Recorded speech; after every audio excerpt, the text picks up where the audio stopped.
Hello, thank you for joining me. I'm Aaron, and welcome to Boardscape, where I want to help you know what you should buy, back, and play. Now today, obviously, we're going to be taking a look here at Monster Hunter World, the board game. This is a game that people have been waiting for a while. It's by Steamforged Games, which we'll take a look at in a second, and obviously by this price point, over a day in this 9-day campaign, and they've raised almost $2.5 million. This is easily going to break $3 million, if not $3.5 million by the end. If they get lucky and they have good enough stretch goals, I could see this even going as far as $4 million. Now, we'll wait and see on that, but it's very, very possible. Now, for those of you that are not aware of Monster Hunter World, the board game, we're going to do a quick rundown of what this is, a quick comparison to some other games, and then I'm going to let you know who I think should and should not back this game. So first up, as we said, this is by Steamforged Games, and they have a very spotty track record. If you don't know Steamforged Games, they are the people behind Dark Souls, the board game, and Horizon Zero Dawn, Resident Evil. They have Bard Sung currently in the queue. That was on Kickstarter, last fall? And people have not really taken too kindly to a lot of their games. It seems like both Horizon Zero Dawn was panned across the board, and Dark Souls seemed to have a lot of good material, but then a lot of stuff that really just sort of ruined the experience for a lot of people. Now, this Monster Hunter World, from quite a few different sources that I've watched, different videos, different reviews and previews, it really seems as though people and these reviewers are saying that this is by far better than some of the other games that they have released so far. So I'm hoping that that ends up living up to that expectation. Obviously, Monster Hunter is one of the biggest IPs in the entire world, one of the biggest selling games of all time in Japan and other places. I do not have personally a lot of experience with the board game or with the video games. I did play Monster Hunter World on my Xbox One for about 20 hours. It's not really my kind of game, but whereas that's not my kind of video game, this is up my alley when it comes to board games. So, let's take a quick look here. First at the game, and then we'll come back to the pledge levels. They have the game content all the way at the bottom. So the first thing you're going to do is pick you're going to have 2 to 4 different hunters, each based around a weapon. Now the base game's the entry level is gonna come with 4 heroes, focusing on these different weapons, and then you're gonna have different heroes and weapons with different pledge levels. And the way you play and what you do is going to be very dependent upon those characters. Now you can play this 2 to 4 player. I believe you can play it true solo as well, but I didn't really look into that too much. Now, if you're playing 2-player, then they do have palicos that you can add in, these little cat-type creatures, to help you, in a way. You can also add them at 3 and 4-player, they say, but that's really just going to make the game possibly even too easy. So you're going to pick your heroes, and then you're going to choose a quest. You're going to decide who you're fighting. Every monster is going to have multiple quests, multiple levels, right? So level 1, 2, and 3. And usually near the beginning of the game, you're going to start with a level 1 creature. As you build up, you'll fight the tougher versions later on. And the thing to note here is that you're going to have, I think it's 25 days, 25 quests that you will end up going on. So you will have plenty of time to fight the same monsters over and over, which the entry level is only going to come with 4 monsters, so you will be fighting them over and over, all the way up until that 25-day mark when you can fight a bigger, badder guy. Now, after you choose which quest you're going on, which monster you're fighting, and its level, you're going to do sort of a choose-your-own-adventure type of thing, and this is their way of tracking the monster. So you're basically going to just pick different text, pick what you're doing, and then go to the next text. Read it, see what it says you're doing. Or see if you gain something. Maybe you gain some material, or you find a track that you're able to track further, or you fall into a pit, or whatever else. It really is a choose your own adventure where you're just following along with what it says until you reach the monster. Now, the monster comes out. One thing to note is that you will be having different special attacks added to your deck based on what you do here, as well as a time limit. And so the longer you spend in the hunt, you'll discover time cards that will give you less time to take down the beast, and so on and so forth. Then it's time to fight the boss, right? And these fights are going to do a variety of different things, which, let's see, do they have... So this is a little bit... This might work for what I want to describe. You're going to have this little board in front of you with your cards. It's going to be card-based. You're going to play cards to move. You're going to play cards to attack. You're going to play cards to defend. And your goal is to create a sequence. Your goal is to match them up the best that you can, so that you can do the most damage. So that's going to be the basic gist of the game. As you're updating your gear and upgrading things, you're going to be getting better cards that you add to your deck. And obviously throughout the game, as you can see here, you can upgrade and update your abilities and gear and everything else, as I said. And doing this will make each character a little different every time you play. So you're lining everything up and then dealing damage, where you're basically just, depending on how many attacks you do, flipping cards over and seeing how much damage you do. So you're not really sure, okay, I hit the monster. Now am I going to do 2 damage? Am I going to do 7 damage? Somewhere in between. I guess that's kind of cool, but I'm not really a personal fan of that. Now, as you're fighting the monster, here's going to be their monster board. They're going to have their health, their abilities, their weaknesses and strengths, all these things on this board. Throughout the game, you can break different areas of the monster, and the more you break, the more likely you are to get rewards, which, as you can see here, is on the flip side of this board, and you'll get some rewards based off of where you break and what you do and stuff like that. So overall, that's going to be the basic gist of the game. Then you're going to get your stuff. You're going to get your upgrades, your gear, your crafting materials, create new things, and then go on another hunt. A very basic bare level bones version of a big boss battler type. Which is fair, right? I mean, that's what Monster Hunter World, the video game, is. There is no big story. I mean, there is, but nobody's paying attention to it. It's all about these monster fights. So, let's look here at these pledge levels and see, okay, we have a basic gist of what might be going on here. Which, obviously, there's a lot more going on at the bottom of the page. They have a ton of different videos, reviews, unboxings. Both the King of Average and Board Game Co. have reviews out there that are worth watching.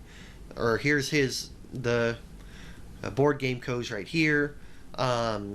There's all sorts of things. Quackalope is going to be coming out with video comparing Kingdom Death Monster and Monster Hunter. So there's a lot of videos out there that you can other videos besides this that you can watch to get maybe a better understanding of what this game is if you don't already know. Now, pledge levels.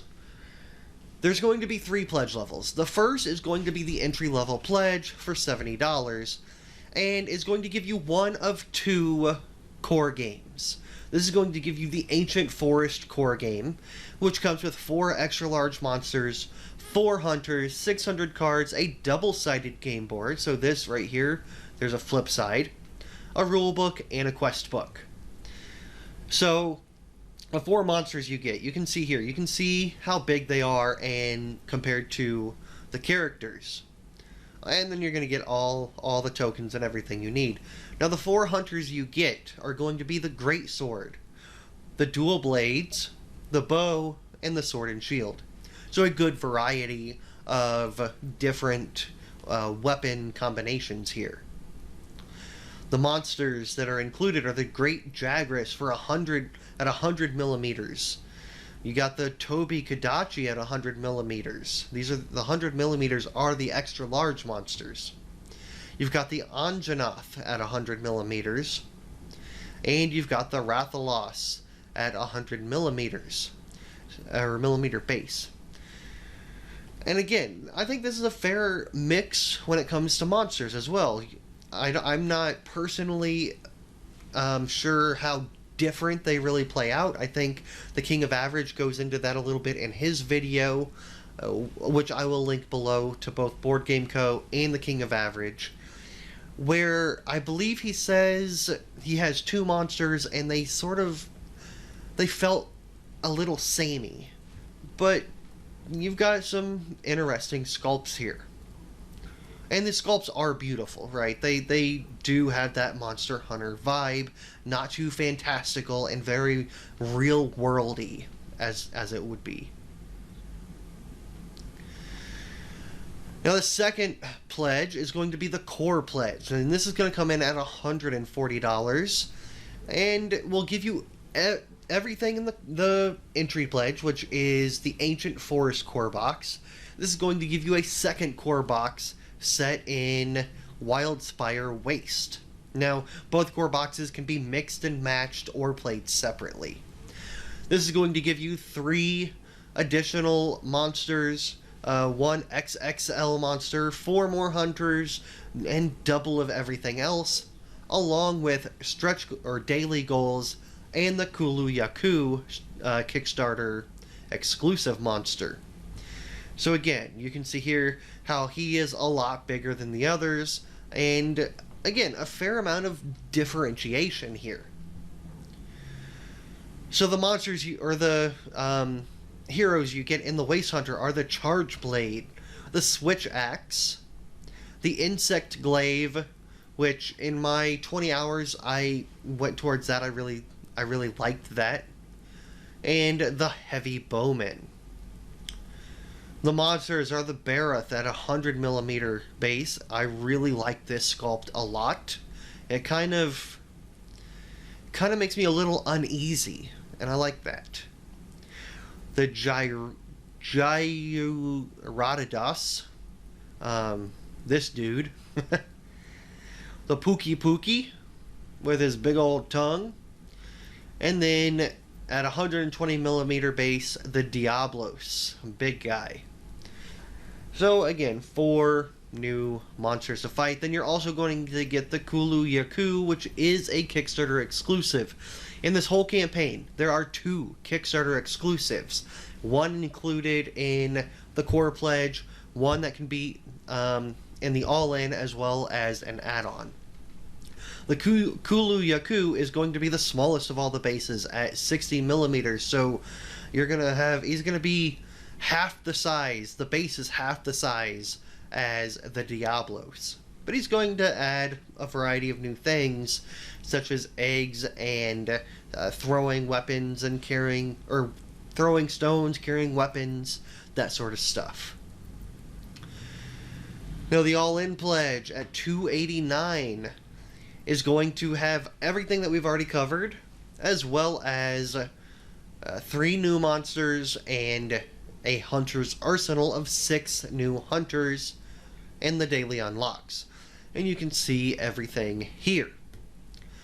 Now, the 6 hunters that you get are the light bowgun. So now you'd have the heavy bowgun and a light bowgun, a long sword, a gun lance, hammer, the lance, and the hunting horn. Now at 120 millimeter base, the Kushala Diora, the big dragon guy, These are the 3 Elder Dragons, so 3 big final guys to fight, kind of, in a way. So the Kushala Daora, then at 120 millimeters, the Nurgajanti. I'm probably screwing all these names up, but whatever. And at 120 millimeter base, the Teostra, which Teostra is a Kickstarter exclusive. So if you're interested in having him, then you might want to go all in or add him, as we'll see here in a second.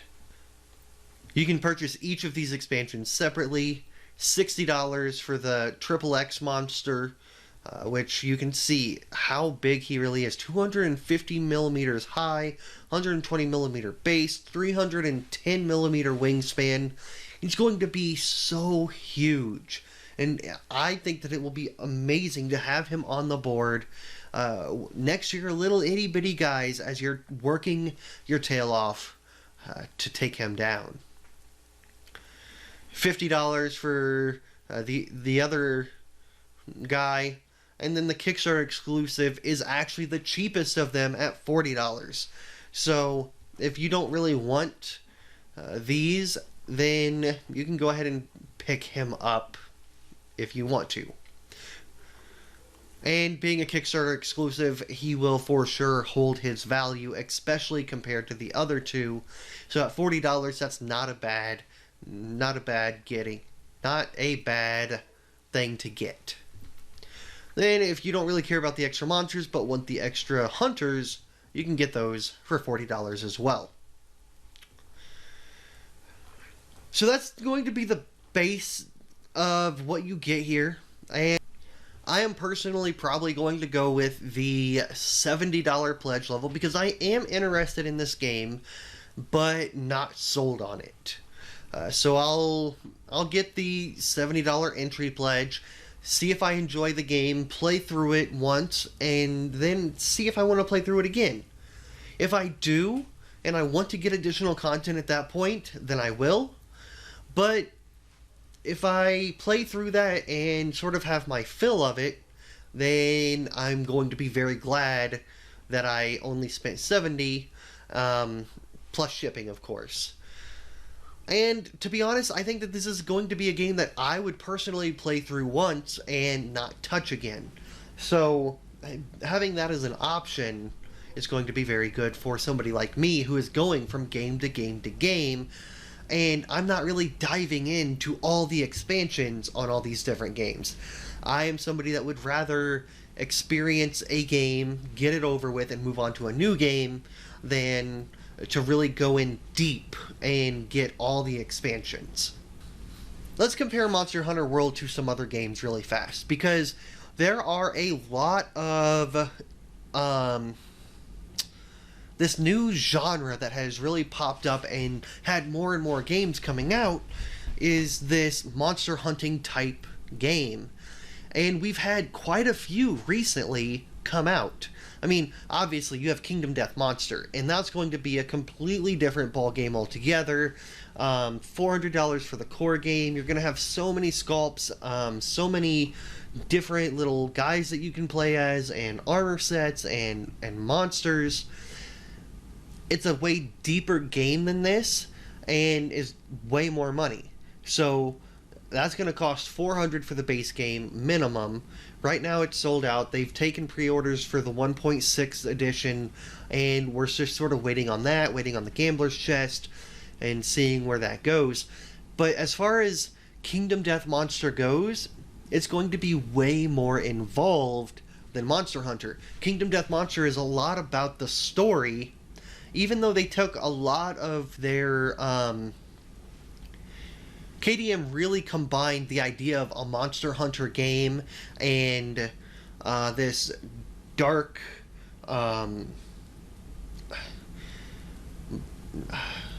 anime berserk and mashed them together. Monster Hunter World is Monster Hunter World, right? So if you are interested in Comparing those two, again, check out the Quackalope video that's going to be coming out in a day or two, where he does a really big, or says he is going to be doing a very big deep dive into comparing these two games. Now, on top of that, you have other games that are more similar to Kingdom Death Monster, like Aeon's Trespass Odyssey. You have Senkokushin coming up. You have, what's that one? The Oathsworn, I think it is. That's going to take up 3 Calyx Cubes for the all-in. So you have these big, huge games focusing on story along with these big boss battler games, whereas this one focuses more on the boss battler, which I think is why a lot of people have compared this to another game that was recently on Kickstarter, Primal. Now, again, I'm not going to go too deep into this because there are other videos out there that have already done that better than I possibly could at this point. But Primal, while they are two very different games, Primal's more of a card-based game, where you have your mini in the middle, the big monster in the middle, and your little hunters are going around the monster. The monster sort of stays still, and you're playing a lot of cards. Now, this also has cards that you're playing over and over, but has the board and the monster moving around, and is more of that boss battler feel that people are getting used to.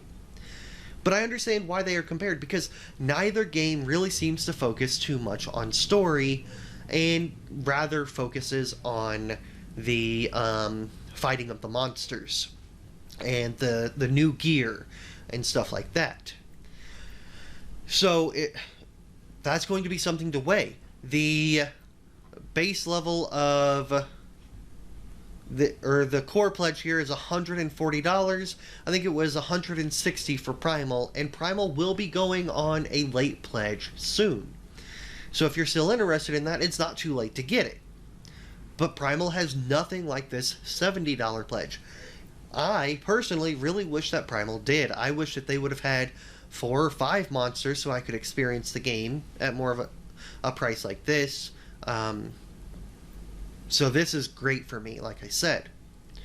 Now, there's other games, obviously, like this that have come out and are coming out, like Townfolk Tussle, that is already closed, but is going to be more of a one-shot Cuphead style game.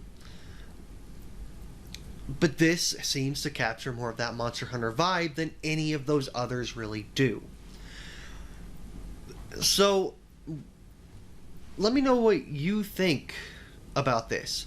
I would say that the people who should back this are, one, if you're a mega fan of the video game, then based on the reviews that are out so far, this seems like it will be a worthy back. Now, price is going to be a different story, and what you should back. Should you back it just so you can experience it at $70 and see later on if you want to get the extras? I think that that's a fair bet. But if you're somebody that goes all in, $280 I think it is for the all in, or $294 right now for the all in, really isn't too terrible as far as all ins go. Especially with the size of these guys and the amount of content you're getting. I wish there was more content to this. And I'm very hopeful that in the future, that if this game is actually good, that they might actually put more out. So I think that most people who are interested in this game should probably go for that $70 level. Now, most people they have gone the all-in, 7,490 backers there. The core pledge has 1,200 backers, and the entry pledge only has 300. And people can do what they want with their money, but I'm not willing to shoot that amount of money towards a game from a company that has a very spotty track record. I'll try the game and go from there. Who else should purchase this? If you're interested in the boss battler system, but don't really care about campaign, obviously this might be for you, whereas some of these other bigger ones might not be. If you want to focus on the monsters themselves and not be worried about too many extra things, too many extra systems, then this might be for you. There's no dice here, so if you're not a fan of dice, then this is all card driven. Who should not get this? I think that if you already have a variety of other games, boss battler games on the way, then I don't really think that this adds anything really too different to make it worthwhile besides the IP. If I'm being completely honest, I don't think that this game would be getting the attention that it is if the IP was not Monster Hunter World. It still, even after everything, seems like more generic than I want it to be. The systems and the card play and everything, the art, all of it just seems too generic for me. The amount of monsters, I really don't think that this game, I don't think this game would probably have broken 1 million if it wasn't for the IP. And we're at 2.5 million almost within a day. Now that's just my personal assumption, but this doesn't really seem to do anything different than the other games. Nothing really innovative to this system. But let me know what you think about Monster Hunter World. Are you backing it? Are you interested? Are you going to wait for the late pledge? Because personally, I mean, I've said I'm backing at the $70 level, but I'm actually going to wait for the late pledge to do so, to make sure that I really actually want it at that point and am not just giving myself over to hype, which this game is hyped, right? So you will be able to late pledge. Don't worry about that. Again, let me know in the comments below what you think. If you found this worthwhile, then go ahead and subscribe so that you can get information on other new games that are coming to Kickstarter, so that you can know what is for you to buy back and play.